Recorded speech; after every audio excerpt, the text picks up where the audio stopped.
सुप्रजा रामः पूर्वा सन्ध्या प्रवर्तते। उत्तिष्ठ नरशार्दूल कर्तव्यं दैवमाह्निकम्। कौसल्या सुप्रजा रामः पूर्वा सन्ध्या प्रवर्तते। उत्तिष्ठ नरशार्दूल कर्तव्यं दैवमाह्निकम्। उत्तिष्ठोत्तिष्ठ गोविन्द उत्तिष्ठ गरुडध्वज। उत्तिष्ठ कमलाकान्त त्रैलोक्यं मङ्गलं कुरु। उत्तिष्ठोत्तिष्ठ गोविन्द उत्तिष्ठ गरुडध्वज। उत्तिष्ठ कमलाकान्त त्रैलोक्यं मङ्गलं कुरु। मातः समस्त जगतां मधुकैटभारेः वक्षो विहारिणि मनोहर दिव्यमूर्ते। श्रीस्वामिनि श्रितजनप्रिय दानशीले श्रीवेङ्कटेश दयिते तव सुप्रभातम्। मातः समस्त जगतां मधुकैटभारेः वक्षो विहारिणि मनोहर दिव्यमूर्ते। श्रीस्वामिनि श्रितजनप्रिय दानशीले श्रीवेङ्कटेश दयिते तव सुप्रभातम्। तव सुप्रभातमरविन्दलोचने भवतु प्रसन्नमुखचन्द्रमण्डले। विधिशङ्करेन्द्रवनिताभिरर्चिते वृषशैलनाथ दयिते दयानिधे। अत्र्यादिसप्तऋषयः समुपास्य सन्ध्याम् आकाशसिन्धुकमलानि मनोहराणि। आदाय पादयुगमर्चयितुं प्रपन्नाः शेषाद्रिशेखर विभो तव सुप्रभातम्। पञ्चाननाब्ज भव षण्मुखवासवाद्याः त्रैविक्रमादिचरितं विबुधास्तुवन्ति। भाषापतिः पठति वासरशुद्धिमारात् शेषाद्रिशेखर विभो तव सुप्रभातम्। ईषत्प्रफुल्ल सरसीरुहनारिकेलपूगद्रुमादिसुमनोहर पालिकानाम् आवाति मन्दमनिलः सह दिव्यगन्धैः शेषाद्रिशेखर विभो तव सुप्रभातम्।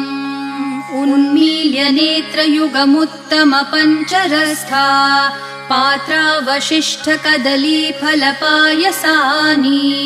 भूत्वा सलीलमथ केलिशुकाः पठन्ति शेषाद्रिशेखर विभो तव सुप्रभातम्।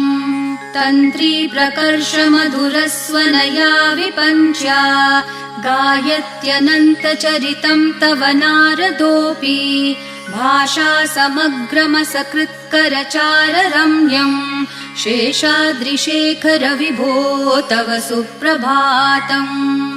भृङ्गावली च मकरन्दरसानुविद्ध झनकार गीतनिनदैः सह सेवनाय निर्यात्युपान्तसरसी कमलोदरेभ्यः शेषाद्रिशेखर विभो तव सुप्रभातम्। योषागणेन वरदध्नि विमथ्यमाने घोषालयेषु दधिमन्थन तीव्रघोषाः रोषात् कलिं वदधते ककुभश्च कुम्भाः शेषाद्रिशेखर विभो तव सुप्रभातम्। पद्मेशमित्रशतपत्रगतालिवर्गाः हर्तुं श्रियं कुवलयस्य निजाङ्गलक्ष्म्या भेरीनिनादमिव बिभ्रति तीव्रनादम् शेषाद्रिशेखर विभो तव सुप्रभातम्।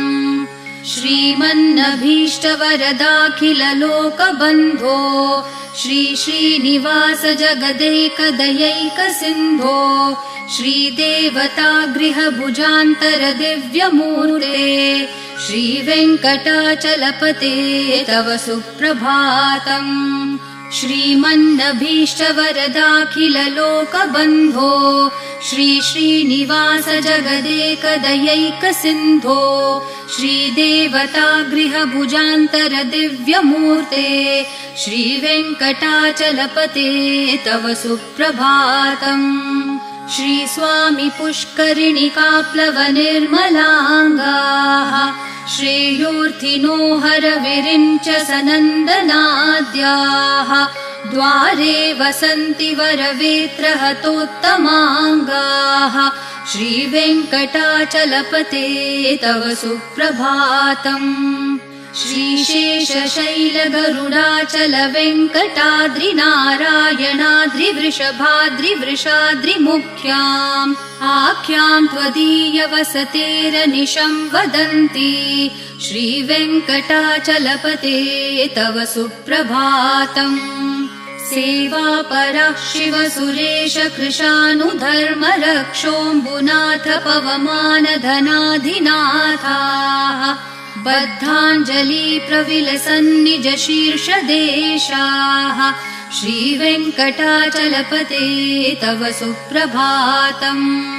घाटेषु ते विहगराज मृगाधिराज नागाधिराज गजराज हयाधिराजाः स्वस्वाधिकारमहिमाधिकमर्थयन्ते श्रीवेङ्कटाचलपते तव सुप्रभातम् सूर्येन्दुभौमबुधवाक्पतिकाव्यसौरिस्वरभानुकेतुदिविषत्परिषत्प्रधानाः त्वद्दासदासचरमावधिदासदासाः श्रीवेङ्कटाचलपते तव सुप्रभातम् त्वत्पादधूलिभरितस्फुरितोत्तमाङ्गाः स्वर्गापवर्गनिरपेक्षनिजान्तरङ्गाः कल्पागमाकलनयाकुलतां लभन्ते श्रीवेङ्कटाचलपते तव सुप्रभातम्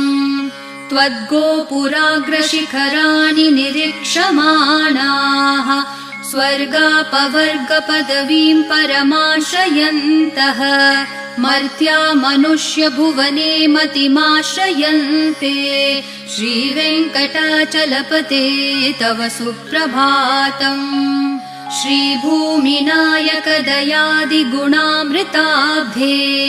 देवाधिदेव जगदेक शरण्यमूर्ते श्रीमन् अनन्त गरुडादिभिरर्चिताङ्घ्रे श्रीवेङ्कटाचलपते तव सुप्रभातम् श्रीपद्मनाभ पुरुषोत्तम वासुदेव वैकुण्ठमाधव जनार्दन चक्रपाणे श्रीवत्सचिह्न शरणागत पारिजात श्रीवेङ्कटाचलपते तव सुप्रभातम् कन्दर्पदर्पहर सुन्दर दिव्यमूर्ते कान्ताकुचाम्बुरुह कुड्मललोल दृष्टे कल्याण निर्मल गुणाकर दिव्यकीर्ते श्रीवेङ्कटाचलपते तव सुप्रभातम् मीनाकृते कमठकोल नृसिंहवर्णिन्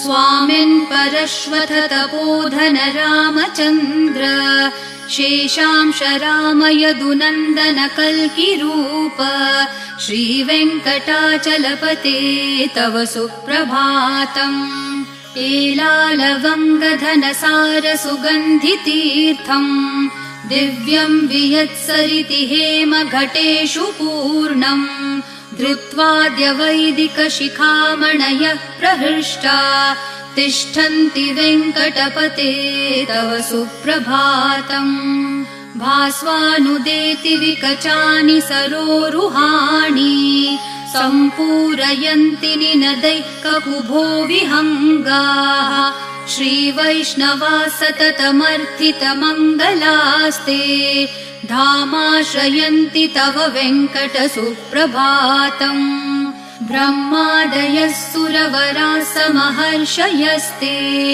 सन्तः सनन्दन मुखास्तवथ योगिवर्याः धामान्तिके तव हि मङ्गलवस्तु हस्ताः श्रीवेङ्कटाचलपते तव सुप्रभातम् लक्ष्मीनिवास निरवद्य गुणैकसिन्धो संसारसागरसमुत्तरणैकसेतो वेदान्तवेद्य निजवैभव भक्तभोग्य श्रीवेङ्कटाचलपते तव सुप्रभातम्। लक्ष्मीनिवास निरवध्य गुणैकसिन्धो संसारसागरसमुत्तरणैकसेतो वेदान्तवेद्य निजवैभव भक्तभोग्य श्रीवेङ्कटाचलपते तव सुप्रभातम्। इत्थं वृषाचलपतेरिह सुप्रभातम्। ये मानवः प्रतिदिनं पठितुं प्रवृत्ताः तेषां प्रभातसमयस्मृतिरङ्गभाजाम् प्रज्ञां परार्थसुलभां परमां प्रसूते। इत्थं वृषाचलपतेरिह सुप्रभातम्। ये मानवः प्रतिदिनं पठितुं प्रवृत्ताः तेषां प्रभातसमयस्मृतिरङ्गभाजाम् प्रज्ञां परार्थसुलभां परमां प्रसूते। कमलाकुचचूचुककुङ्कुमतो नियतारुणतातुलनीलतनो कमलायतलोचनलोकपते विजयी भव वेङ्कटशैलपते। कमलाकुचचूचुककुङ्कुमतो नियतारुणतातुलनीलतनो कमलायतलोचनलोकपते विजयी भव वेङ्कटशैलपते। सचतुर्मुख षण्मुख पञ्चमुख प्रमुखाखिल दैवतमौलिमणे शरणागतवत्सल सारनिधे परिपालय मां वृषशैलपते। अतिवेलतया तव दुर्विषहै अनुवेलकृतैरपराधशतैः भरितं त्वरितं वृषशैलपते परया कृपया परिपाहि हरे। अधिवेङ्कटशैलमुदारमते जनताभिमताधिकदानरतात् परदेवतया गदितान्न गमै कमलादयितान्न परं कलये। कलवेणुरवावशगोपवधू शतकोटिवृतात् स्मरकोटिसमात् प्रतिवल्लविकाभिमतात् सुखदात् वसुदेवसुतान्न परं कलये। अभिराम गुणाकर दाशरथे जगदेकधनुर्धर धीरमते रघुनायक राम रमेश विभो वरदो भवदेव दया जलदे। अवनीतनया कमनीयकरं रजनीकर चारुमुखाम्बुरुहम् रजनीचरराजतमो मिहिरं महनीयमहं रघुराममये। सुमुखं सुहृदं सुलभं सुखदं स्वनुजं च सुखाय ममोघशरम् अपहाय रघुत्वहमन्यमहं न कथञ्चन कञ्चन जातु भजे।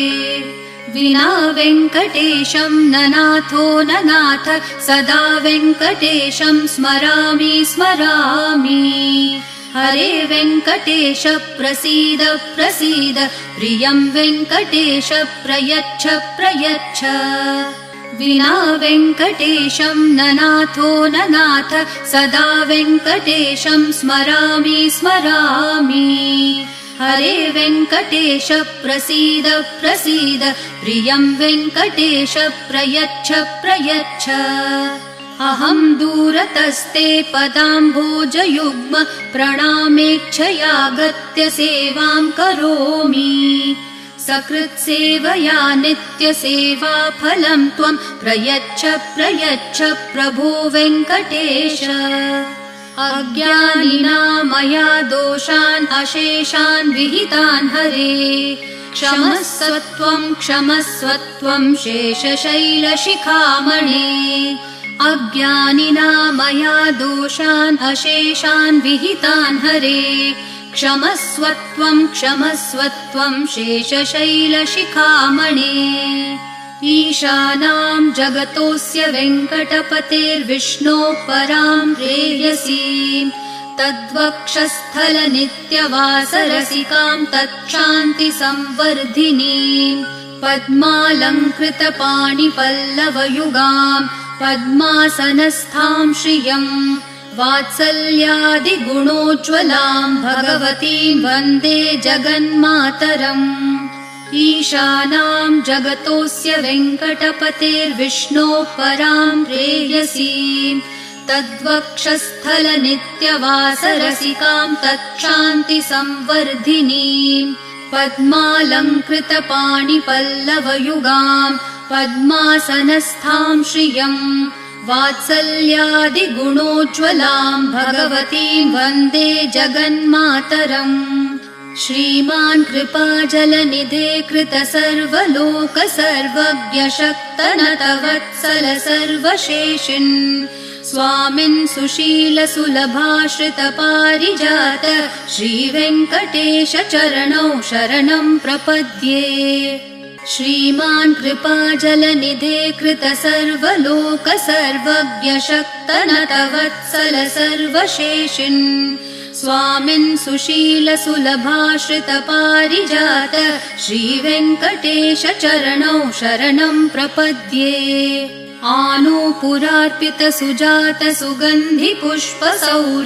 आनूपुरार्पितसुजातसुगन्धिपुष्पसौरभ्यसौरभकरौ समसन्निवेशौ सौम्यौ सदानुभवनेऽपि नवानुभाव्यौ श्रीवेङ्कटेश चरणौ शरणं प्रपद्ये सद्यो विकासि समुदित्वरसान्द्ररागः सौरभ्यनिर्भर सरोरुह साम्यवार्ताम् सम्यक्षु साहसपदेषु विलेखयन्तौ श्रीवेङ्कटेश चरणौ शरणं प्रपद्ये रेखामयध्वज सुधाकलशातपत्रवज्राङ्कुशाम्बुरुहकल्पकशङ्खचक्रैः भव्यैरलङ्कृततलौ परतत्त्वचिह्नैः श्रीवेङ्कटेश चरणौ शरणं प्रपद्ये ताम्रोदरद्युतिपराजितपद्मरागौ ब्राह्मेर्महोभिरभिभूतमहेन्द्रनीलौ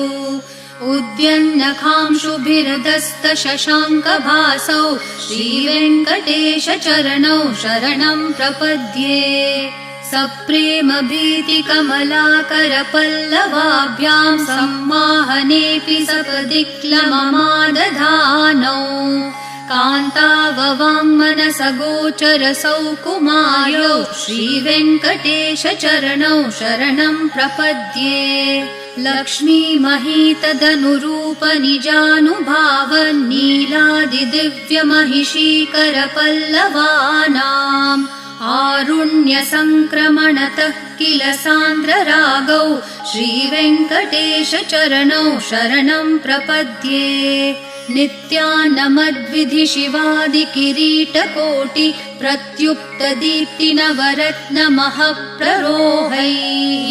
नीराजनाविधिमुदारमुपादधानौ श्रीवेङ्कटेश चरणौ शरणं प्रपद्ये विष्णोपदे परम इत्युदितः प्रशंसो यौ मध्य उत्स इति भोग्यतयाप्युपातौ भूयस्थतेति तव पाणितलप्रदिष्टौ श्रीवेङ्कटेश चरणौ शरणं प्रपद्ये पार्थाय तत्सदृशसारथिना त्वयैव यौ दर्शितौ स्वचरणौ शरणं व्रजेति भूयोऽपि मह्यमिह तौ करदर्शितौ ते श्रीवेङ्कटेश चरणौ शरणं प्रपद्ये मन्मूर्धिकालियफने विकटाटवीषु श्रीवेङ्कटाद्रिशिखरे शिरसि श्रुतीनाम् चित्तेऽप्यनन्यमनसां सममाहितौ ते श्रीवेङ्कटेश चरणौ शरणं प्रपद्ये आम्लानहृष्यदवनीतलकीर्णपुष्पौ श्रीवेङ्कटाद्रिशिखराभरणायमानौ आनन्दिताखिलमनोनयनौ तवेतौ श्रीवेङ्कटेश चरणौ शरणं प्रपद्ये प्रायप्रपन्नजनता प्रथमावगाह्यो मातुस्तनाविविशिशोरमृतायमानौ प्राप्तौ परस्परतुलामतुलान्तरौ ते श्रीवेङ्कटेशचरणौ शरणं प्रपद्ये सत्वोत्तरैः सततसेव्यपदाम्बुजेन संसारतारकदशार्द्रदृगञ्चलेन सौम्योपयन्तृमुनिना मम दर्शितौ ते श्रीवेङ्कटेशचरणौ शरणं प्रपद्ये सत्वोत्तरैः सततसेव्यपदाम्बुजेन संसारतारकदशार्द्रदृगञ्चलेन सौम्योपयन्तृमुनिना मम दर्शितौ ते श्रीवेङ्कटेशचरणौ शरणं प्रपद्ये श्रीशश्रिया घटिकया त्वदुपाय भावे प्राप्ये त्वयि स्वयमुपेयतया स्फुरन्त्या नित्याश्रिताय निरवद्य गुणाय तुभ्यं स्वां किङ्करो वृषगिरीश न जातु मह्यम् श्रीशश्रिया घटिकया त्वदुपाय भावे प्राप्ये त्वयि स्वयमुपेयतया स्फुरन्त्या नित्याश्रिताय निरवद्य गुणाय तुभ्यं स्वां किङ्करो वृषगिरीश न जातु मह्यम् श्रियः कान्ताय कल्याणनिधये निधयेऽर्थिनां श्रीवेङ्कटनिवासाय श्रीनिवासाय मङ्गलम् श्रियः कान्ताय कल्याणनिधये निधयेऽर्थिनां श्रीवेङ्कटनिवासाय श्रीनिवासाय मङ्गलम् लक्ष्मी सविभ्रमालोकसुप्रविभ्रमचक्षुषे चक्षुषे सर्वलोकानां वेङ्कटेशाय मङ्गलम् श्रीवेङ्कटाद्रिशृङ्गाग्रमङ्गलाभरणाङ्ग्रये मङ्गलानां निवासाय श्रीनिवासाय मङ्गलम् सर्वावयवसौन्दर्यसम्पदा सर्वचेतसां सदा सम्मोहनायास्तु वेङ्कटेशाय मङ्गलम् नित्याय निरवध्याय सत्यानन्दचिदात्मने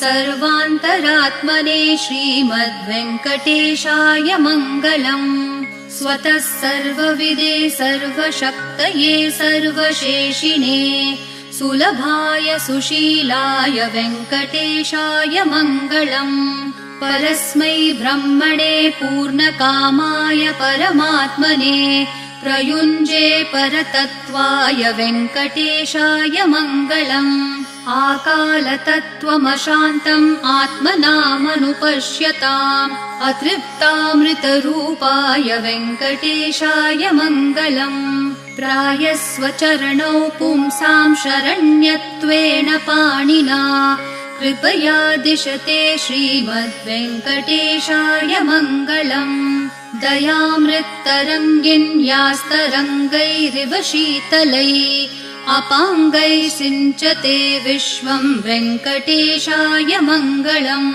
सद्भूषाम्बरहेतिनां सुषमावहमूर्तये सर्वार्तिशमनायास्तु वेङ्कटेशाय मङ्गलम् श्रीवैकुण्ठविरक्ताय स्वामि पुष्करिणीतटे रमया रममाणाय वेङ्कटेशाय मङ्गलम् श्रीवैकुण्ठविरक्ताय स्वामि पुष्करिणीतटे रमया रममाणाय वेङ्कटेशाय मङ्गलम् श्रीमत्सुन्दरजामातृमुनिमानसवासिने सर्वलोकनिवासाय श्रीनिवासाय मङ्गलम् मङ्गलाशासनपरैर्मदाचार्यपुरोगमैः सर्वैश्च पूर्वैराचार्यैः सत्कृतायास्तु मङ्गलम्।